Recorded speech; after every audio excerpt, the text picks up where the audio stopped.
You'd think a man whose job is spotting disasters before they happen would have seen it coming. But the thing about fault lines is, sometimes they run right under your feet and you don't notice until the ground gives way. My name's Arthur Penman, but most people call me Arlo. I'm 45. I live in Eugene, Oregon, and I've spent the last 20 years analyzing unstable slopes and seismic stress zones. Landslides, tremors, liquefaction risks, those are my bread and butter.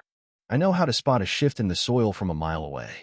But I didn't see my own marriage crumbling until it was already sliding out from under me.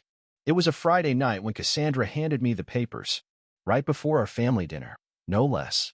She waited until I'd lit the grill and our daughter was setting the table, and then she just pulled them out of her tote bag like they were part of the grocery list.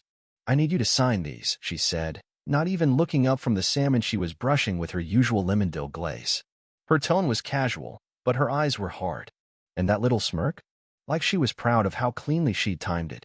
I didn't say anything, just took the envelope and walked back inside. The thing is, I wasn't shocked. Not really. Maybe 6 months ago, yeah. But by now I'd already put the pieces together. She thought I didn't know. That I was still clueless, stuck in my work, head buried in geological maps while she carried on with her projects. She didn't know I'd already accessed our bank records and found the quiet withdrawals. She didn't know I'd traced her flight history and found Buenos Aires highlighted in a different color. I'd already met with a lawyer. I'd already frozen the account. And I already knew about Raul. The crack started about 8 months ago. Little things at first. A conference that suddenly lasted an extra weekend. A client dinner that couldn't be rescheduled. I didn't ask too many questions. I mean, Cassandra's always been busy. She designs these elite botanical gardens for museums and luxury resorts. She travels for a living. That's part of what I admired about her when we met. She knew what she wanted, and she built it herself. But then the explanations got vague. The trips got longer. She stopped texting back when she landed. And when she came home, there was this distance. Not cold exactly. Just hollow. Like she was showing up physically, but the rest of her had already checked out. I started paying attention after she left her phone unlocked one night. She was in the shower, and a message popped up. "See you under the canopy." That was the first tremor. After that, I started digging. Quietly. Methodically. Just like I would for a hillside at risk of collapse. So when she handed me those papers with that smug little smile, I didn't argue. I just nodded, took the envelope, and told her dinner was ready. Because when the earth starts to move, you don't panic. You brace yourself. And you wait for the aftershocks. It was a weeknight in early September, one of those unseasonably warm evenings where the air feels thick even after the sun goes down. Cassandra had been talking about this ecological gala for weeks. It was some kind of joint effort between a conservancy board and several high-profile donors. She designed the event layout herself, orchid arches, moss-sculpted walkways, ambient lighting synced to the growth cycles of rare flora. You know, the usual Cassandra flair. My role was boring in comparison. I'd done the structural safety checks on the venue, a giant glass conservatory just outside Portland, and signed off on some slope stability analyses for the surrounding grounds. Nothing seismic nearby. All clear. Still, I walked the perimeter twice the night before. Old habits. When I showed up to the event, she was already there, in this deep green gown that shimmered like ivy in moonlight. People were fussing around her, event staff, volunteers, even a local councilman or two. She was in her element. The queen of cultivated nature. That's when I saw him. Raul Cienfuegos. I'd heard the name before. South American orchid specialist, ambassador for some conservation trust. Cassandra had mentioned him a few times in passing, always professionally. But the way her eyes lit up when he walked into the room? That wasn't professional. He was tall, sharply dressed, with that kind of magnetic charm that people pretend not to notice but always do. Fluent in 4 languages, she once told me, as if that made his smirks any less slippery. I watched them from across the room at first. She introduced him to a museum donor, her hand resting lightly on his arm. At one point, she adjusted his collar, tugged it gently, leaned in, whispered something that made him laugh. My stomach tightened. The same way it does when I step onto a slope that's too quiet. Too still. Like the tensions building under the surface. Later, while we were eating canapes under the hanging ferns, I tried to say something. Not accuse her. Just mention what I saw. "You and Raul seemed close," I said, keeping my voice light. She barely blinked. "It's just botany politics," she replied, like that meant anything. Then she waved over someone from the local garden club and excused herself before I could ask anything else. On the drive home, the car was silent except for the click of her heels against the floor mat. She didn't explain. I didn't press. And honestly, that scared me more than anything. Because a few years back, I would have spoken up. She would have answered. We would have argued if we had to. But now? There was just this wall between us, covered in ferns and tropical blooms, so no one could see the cracks behind it. I told myself I was imagining things. I told myself I could trust her. But somewhere deep inside, I already knew. The fault line had shifted. It was mid-December, 2 weeks before Christmas, and the whole city was covered in that gray, frozen mist Oregon gets when it can't decide whether to snow or rain. I was at the Regional Science Institute, scheduled for a routine safety walkthrough. A new tropical greenhouse had just been completed, part of a sustainability grant Cassandra helped secure, and they wanted a final inspection before opening to the public. Cassandra was supposed to be there too. She'd told me she had a late lunch meeting with Raul but would join me by 5. I didn't think much of it. By the time I got through the back labs and signed into the conservatory annex, it was nearly 6. The place was closed to visitors by then, quiet. Lights dimmed low to simulate dusk in the rainforest. The air inside the greenhouse was humid and heavy. A fine layer of condensation clung to every surface, like sweat on glass. The scent was sharp, pineapple sage, warm soil, something floral I couldn't place. I wasn't looking for them. I swear, I wasn't. I turned a corner near the orchid shelves, ducked under a hanging mist line, and there they were. Cassandra was sitting on the edge of the potting bench, palms flat behind her, one leg crossed casually over the other. Raul stood between her knees, hands on her waist, leaning in like they were mid-whisper. Their foreheads were almost touching. I stopped walking. Just froze. They didn't hear me at first. The mist system hissed quietly in the background. A frog croaked somewhere near the water feature. Then Raul noticed me. He straightened, fast, taking a half-step back. Cassandra didn't flinch. She didn't gasp or apologize or even look startled. "Oh, Arlo," she said, like I'd interrupted a budget meeting. "We were just discussing Bolivian bromeliads." That was her line, word for word, like she'd practiced it. Raul adjusted his blazer like it had suddenly grown too tight, and flashed that smooth, nonchalant smile. "Yes, rare species from the Ugas region. Fascinating resilience." I didn't say anything. I just stared at them. Cassandra hopped off the bench, brushed her hands down her skirt, and gave me a look I couldn't quite read, somewhere between annoyance and indifference. "We should finish up," she said to Raul. "I'll catch up with you in the East Wing." Then she walked off. With him. Just like that. She didn't explain. Didn't ask me to stay. Didn't even look back.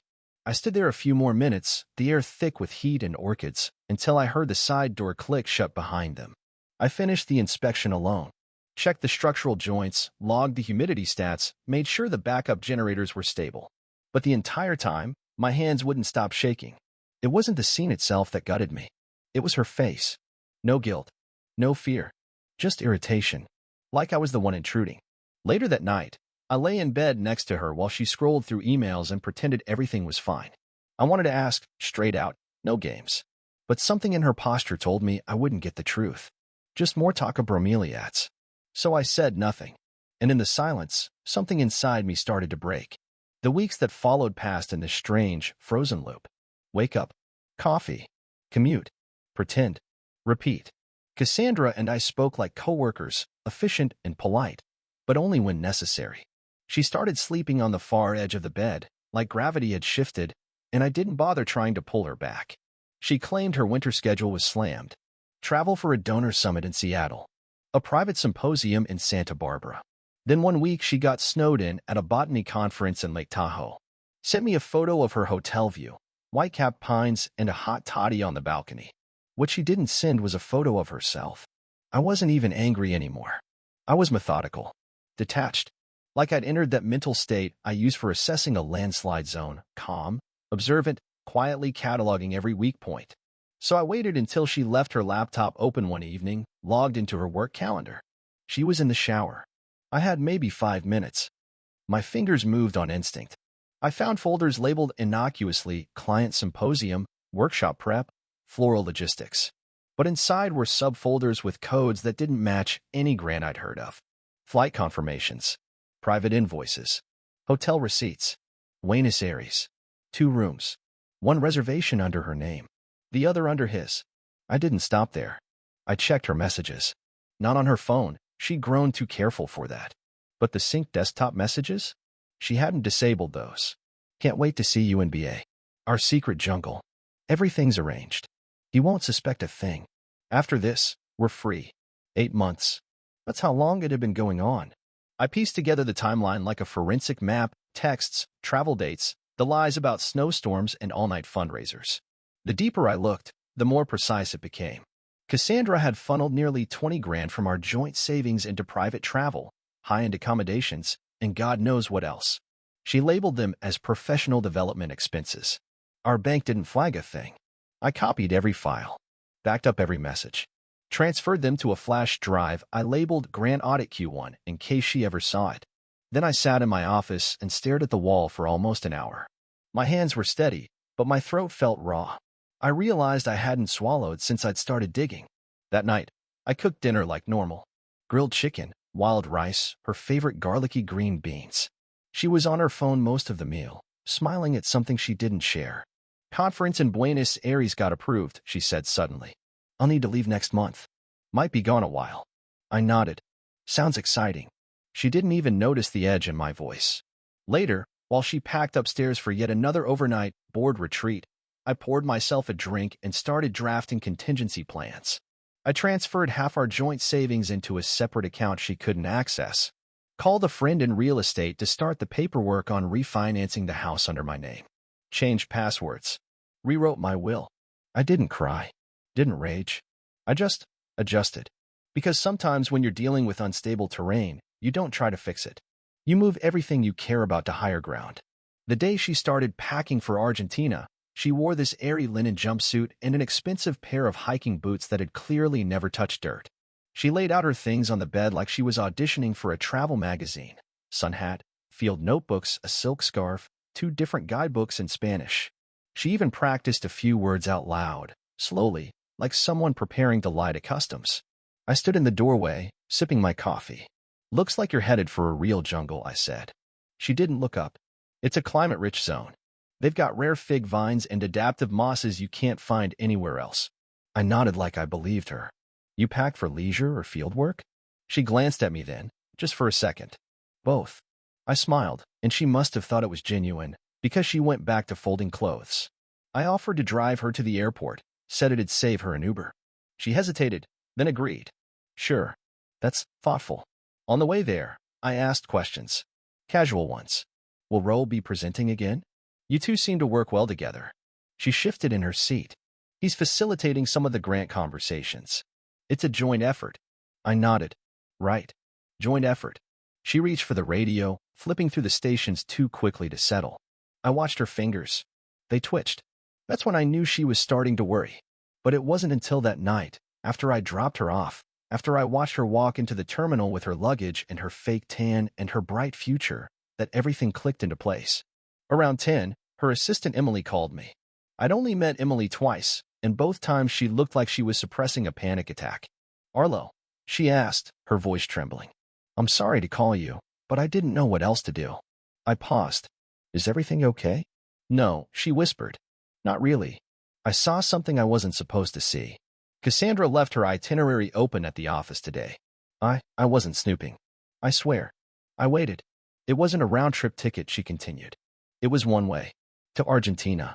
With Roel's name listed as the emergency contact. I leaned back in my chair, staring at the ceiling. Did she say anything to you about it? She just said not to worry about her schedule and that she'd be off-grid for a while. Her voice cracked. She said she was going on a research retreat. But Arlo, it looked like a move. Not a trip. There was a pause. I know it's not my business, but I had to tell you, she said. My dad cheated on my mom when I was 12. She didn't find out until he'd cleaned out the accounts. I couldn't just stay quiet. I swallowed the lump in my throat. Thank you, Emily. You did the right thing. That was all I needed.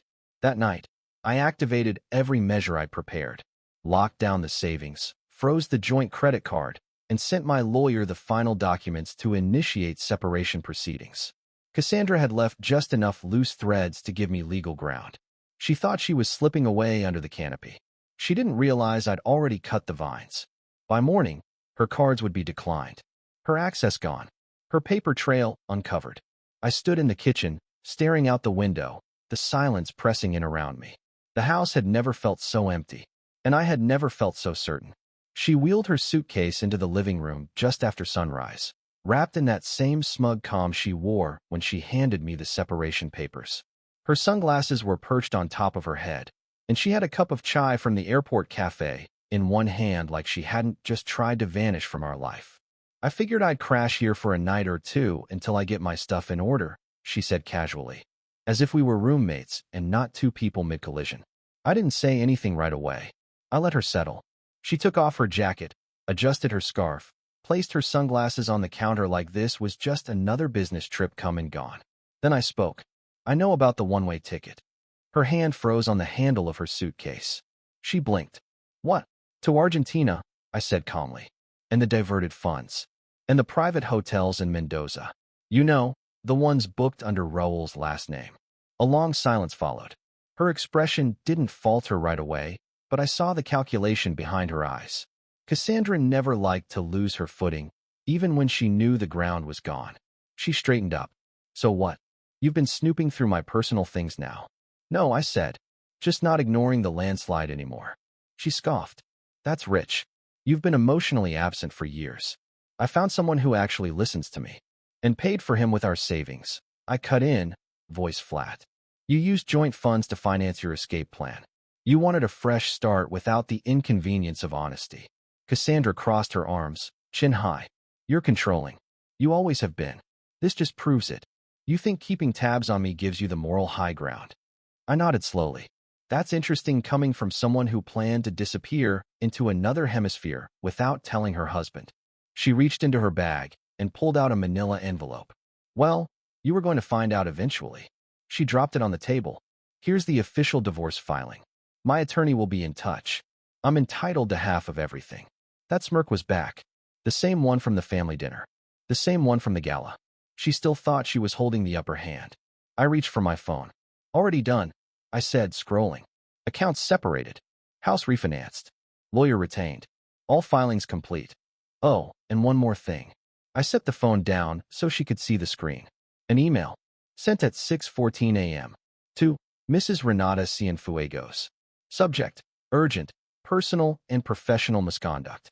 Attachments. Screenshots. Financial trail. Itinerary. Roll's wife. Cassandra said, voice cracking for the first time. I nodded. And his funding partners. Every single one. She rushed to her phone, eyes darting across the screen. Her fingers were trembling now. A second later, I heard it, her soft gasp. He blocked me, she whispered. He cut me off? Guess he wasn't ready to go down with you.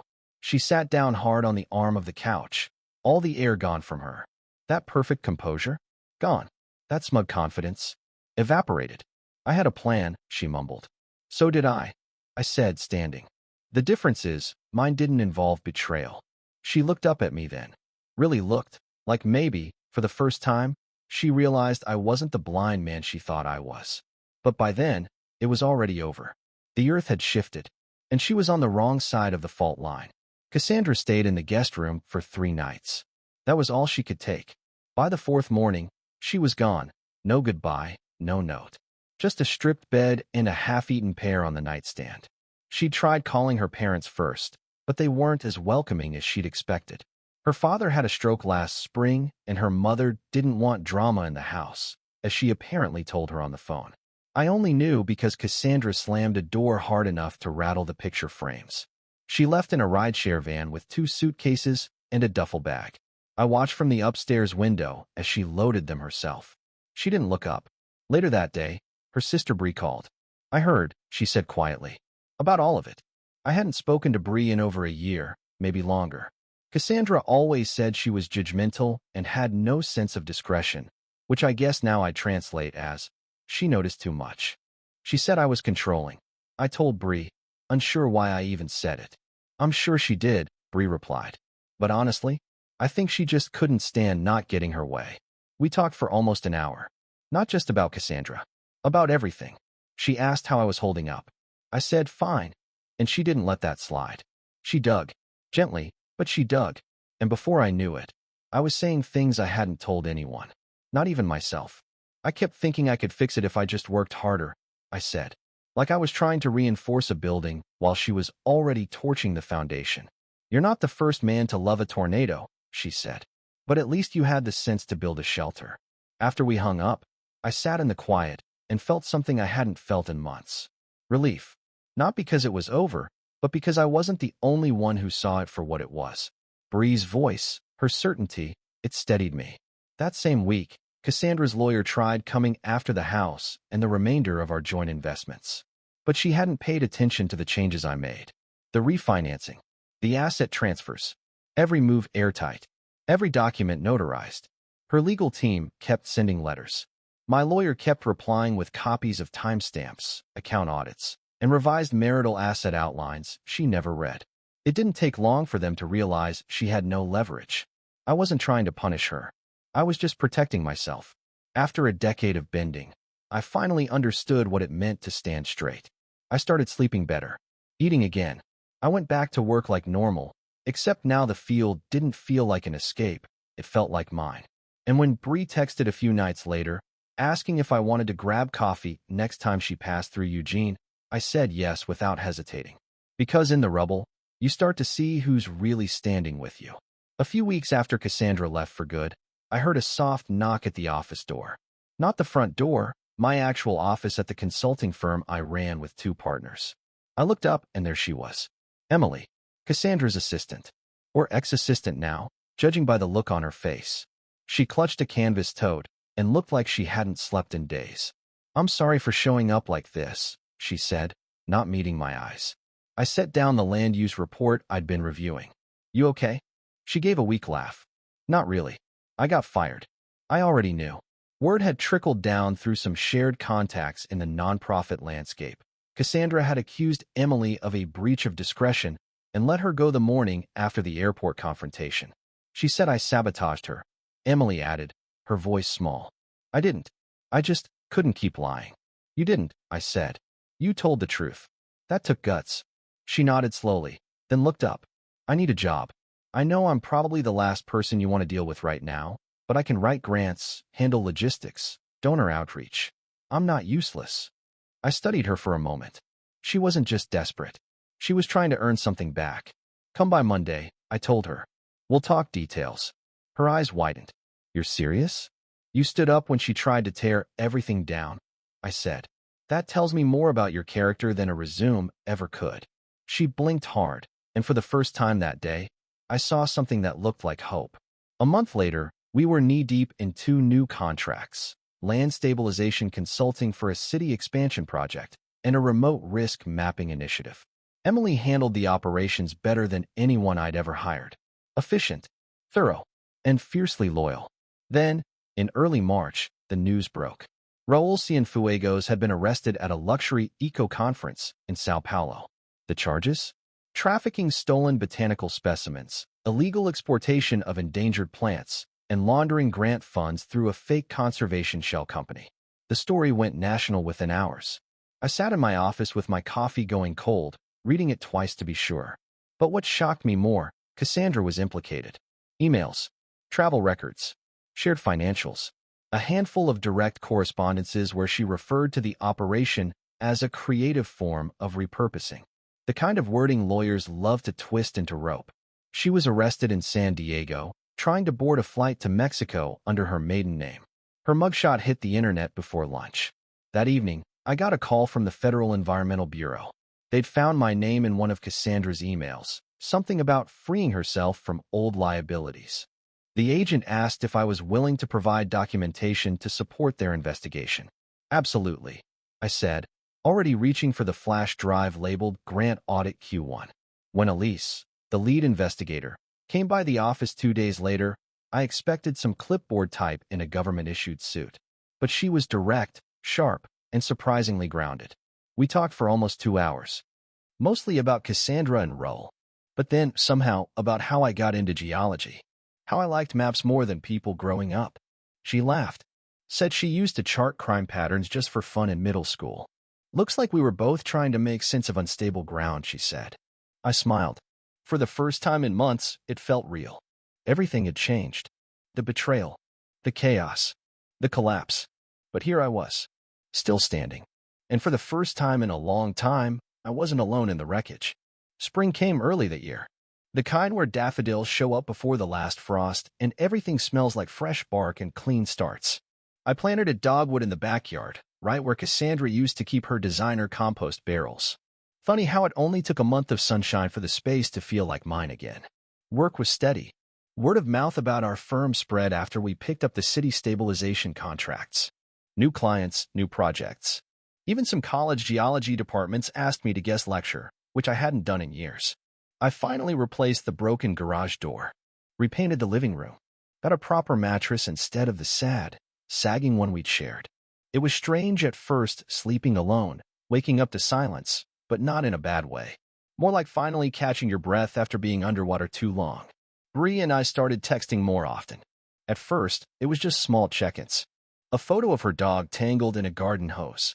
A meme about composting gone wrong. Then we met for coffee. Then lunch. Then a walk around Hendricks Park, where she told me she'd filed for divorce years ago, but never had the nerve to finish the paperwork. Said seeing me do it with so much clarity gave her the push she needed. Is that what I did? I asked. She smiled. You reminded me that survival isn't the same as living. We didn't rush anything. Just talked. Listened.